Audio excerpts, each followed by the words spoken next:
This video is presented by Western and Southern Financial Group, a game plan for your financial future. Every great team starts with a strong foundation, and your future should too. With life insurance built like a championship roster, Western and Southern helps protect what matters most so you can focus on winning today while planning for tomorrow. Whether you're just starting out your journey, building your dynasty, or ready to retire like a champion, Western and Southern has the right play for your life stage. Visit westernsouthern.com to get your free life insurance quote today. Western and Southern, built to win. All right, we have finally made it to one of the best weekends of the year. That is Divisional Round Weekend. What we're going to do here on this show is, of course, give you guys the best bets and, of course, everyone's favorite bet, touchdown bets. Who's going to score a touchdown in the divisional round? We got Ben Linsey and Mason Cameron with us right now to give out our favorite touchdown bets for actually all four divisional round games that we've got. Ben, let's start with you. What is your favorite touchdown bet this week? I'm going with the guy tasked with replacing George Kittle in San Francisco, Jake Tonjes, plus 330 against the Seahawks. And really, this is just about the role that we've seen him fill when George Kittle has been off the field this season, particularly down near the goal line. He's second on the team in targets inside the 25 when George Kittle has been off the field behind only Christian McCaffrey. McCaffrey has 19, Tonjes has 11, Juwan Jennings has 8 in those snaps. And McCaffrey and Tonjes have 4 receiving touchdowns each in that sample. No other player on the 49ers has any. So when you're looking at when Kittle's been off the field, he has a high-value role, particularly near the goal line. And this is a Seattle defense that has funneled targets to running backs and tight ends. 29th in receptions per game allowed to tight ends, only 8th to wide receivers this year. So at plus 330 in a game where it's probably going to be a little bit lower scoring, divisional game, Seattle's got a really good defense, but I like the price at plus 330 for Tonjes, given the role that we've seen when Kittle's been off the field.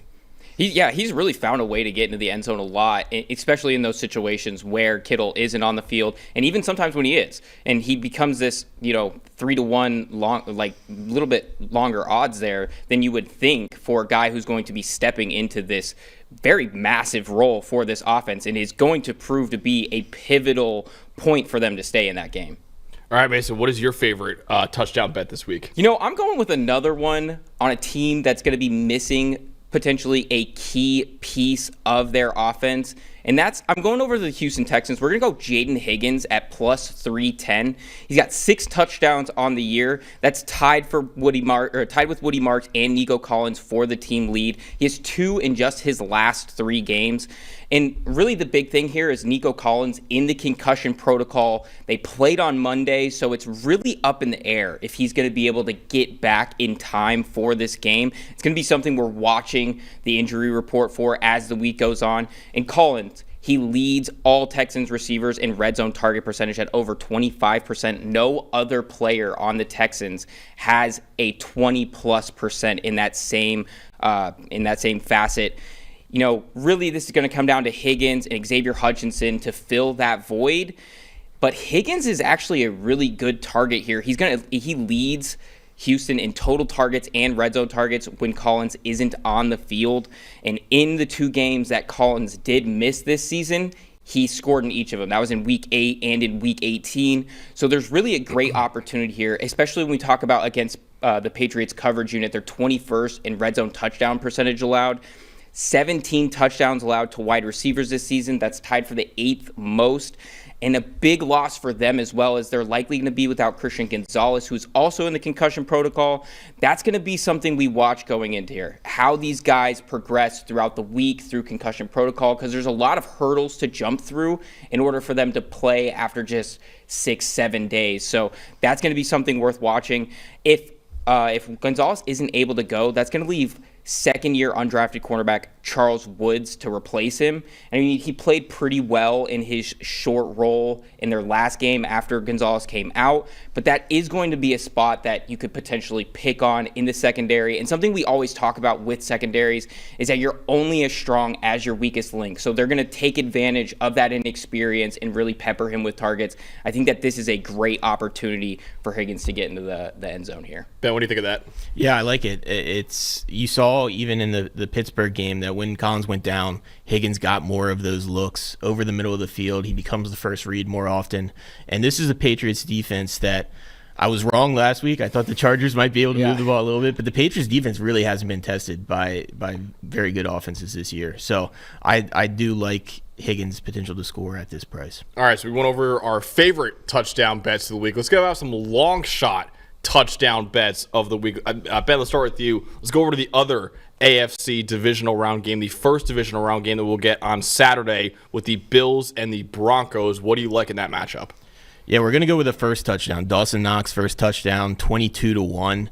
Just a little bit of a tease. We're releasing a first touchdown report soon. It should be good to go for the championship game that has a lot of the data that we're about to talk about. And basically what I like to look at is, one, trying to figure out which team's going to score first, just looking at how these offenses perform early in games in their first 15 plays. And over the course of the full season, Buffalo is second in EPA per play in their first 15.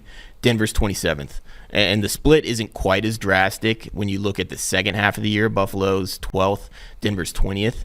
But this is a Bills offense that has started games better than the Broncos have. And they're really short-staffed in this receiving core right now. They were already beat up, got two more injuries in that Jaguars game, Tyrell Shavers and Gabe Davis, both getting significant knee injuries. Dalton Kincaid has been banged up all year. He added a calf injury to the knee injury he's been dealing with. He's been limited early in the week. Ty Johnson hasn't been practicing early in the week with an ankle injury. So this is a spot where Dawson Knox suddenly becomes one of their top targets when he's been their number 2 tight end for a lot of the year when Kincaid's been healthy. And he's been used in the red zone as well, targeted on 25% of his red zone routes this season. He leads Buffalo in receiving touchdowns in the red zone. I think the biggest concern here is that Buffalo does get pretty run-heavy early in games. Once they get down near the goal line, they're pretty run-heavy. But at 22-1, when you compare this to some of the other prices on the board, I like Knox to score first here. Yeah, and I mean, a big thing there is Kincaid just hasn't really looked full health. I mean, we talked about it a little bit leading up into the game. We thought, maybe they were limiting him at the end of the season to keep him fresh for the playoffs, but you could tell that when he was in that game, it just wasn't right. He wasn't really feeling all himself. So that does open up a door for Dawson Knox, who is a valuable receiving target, to really make some noise in that game. So I like that pick too. All right, Mason, the only game that we have not covered yet is one that I think a lot of people are looking forward to, the final divisional round game, the Rams and the Bears. What do you like as a long shot touchdown bet in that game? So I don't know how we talk about touchdowns without talking about this guy, Colby Parkinson. He has been phenomenal this season. I like him at a plus 235 anytime touchdown, but I think it's even worth pushing it out to 20-1 to go 2+. He has the most receiving touchdowns in the NFL over the last 10 games with 9, 2 multi-touchdown games in his last 5. And I mean, we know that this Rams offense is extremely explosive. They can put themselves into scoring position almost at will, and they get really aggressive when they are in the red zone. They have the most red zone passing attempts in the NFL this season, which really opens up a volume option for a guy like Parkinson to get to 2+. And when we look at Parkinson in the red zone, I know that it's always Devontae Adams, it's Puka Nacua, and that's where everybody wants to talk about. Both of those guys are negative in odds, minus 110, minus 115 in touchdown odds in this game. But really, you have to look at Parkinson, and his red zone target percentage is insane, 43%. That's not only the highest on the team, that's the highest in the league among any player with 10 red zone routes. No other player has a 40% target rate in the red zone, and he's tied for 5th in red zone receiving grade at 90.2. So really a strong weapon when they get down into condensed fields. And really, the biggest hurdle for this coming into the playoffs and coming into the end of the season was Higbee's return here. And since week 18, it hasn't really hindered Parkinson. 3 touchdowns for Parkinson, including 2 in week 18 in that return game for Higbee. And Parkinson is still leading all Rams tight ends in snaps. But the big thing here is that this Rams team loves to use all their tight ends. They run the most 13 personnel packages, so 3 tight ends on the field, by a country mile. Over 350 snaps out of 13 personnel. The next highest team, Pittsburgh, 135. Wow. More than 200 snaps over the next highest team in that category. 32% of their plays in the wild card came out of 3 tight end sets. I think this is going to be a big opportunity where you're going to be able to see the tight ends get on the field, make some noise against a Bears defense who has made improvements over the back half of the season. But the big thing here, lost TJ Edwards. That sort of went under the radar when they won that big game this past week in the wild card. They elevated Jalen Reeves-Maybin, who is a solid veteran, but this is going to create a situation where Tremaine Edmonds and DeMarco Jackson are really asked to do a lot. Now, DeMarco Jackson has played relatively well on a limited snap share. He has a 76 coverage grade. But again, that's limited snaps. And he got taken advantage a little bit in the wild card round, just a 29 coverage grade, so his lowest of the season. That's something that is going to be worth keeping an eye on as the game goes. And then Tremaine Edmonds, 53 coverage grade on the year, not really the greatest work. So I think that's going to be a spot that the Rams are going to be able to take advantage of over the middle of the field. Yeah, and their defense has looked shaky over the back half of the year. So there's the potential the Bears are putting up a lot of points and the Rams have to match here. And we get something similar to that 49ers game, which I think we'd all enjoy a shootout that. Oh, yeah.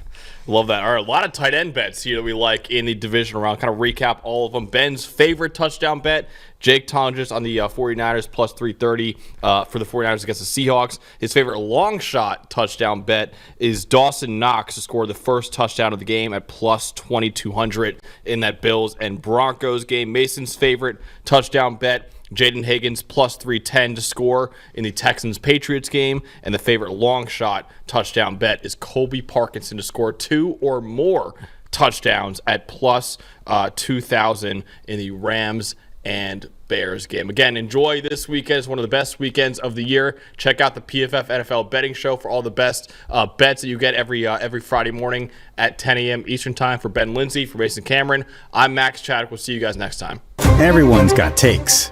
Numbers have truth. And the truth is, most people are betting with emotion. Sportsbooks feed on it. TikTok gurus sell it. The hype machine runs on it. That's how you lose. PFF is different. You're betting with winning data. The same data trusted by all 32 NFL teams and the sharpest minds in the game. PFF betting tools take every prop, every matchup, every angle, and run them through our custom models. Built on the best football data in the world. What comes back is your edge. Simple, sharp, and built to win. Want to go deeper? PFF puts a pro-level analytics department in your hands, giving you the same insights teams use to find every advantage. Build your game plan with matchup analysis. Project every snap, every matchup, and every edge before kickoff. Because the smartest plays start long before Sunday. Hit rates show how a player performs against their prop and against defenses built the same way. It's the data that gives you real confidence in every pick.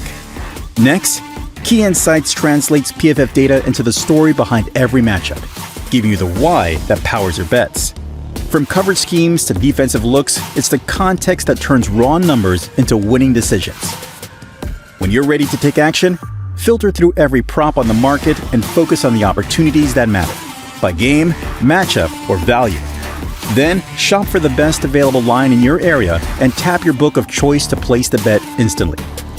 Everyone's got takes, but now you've got truth. Bet with data, win with PFF.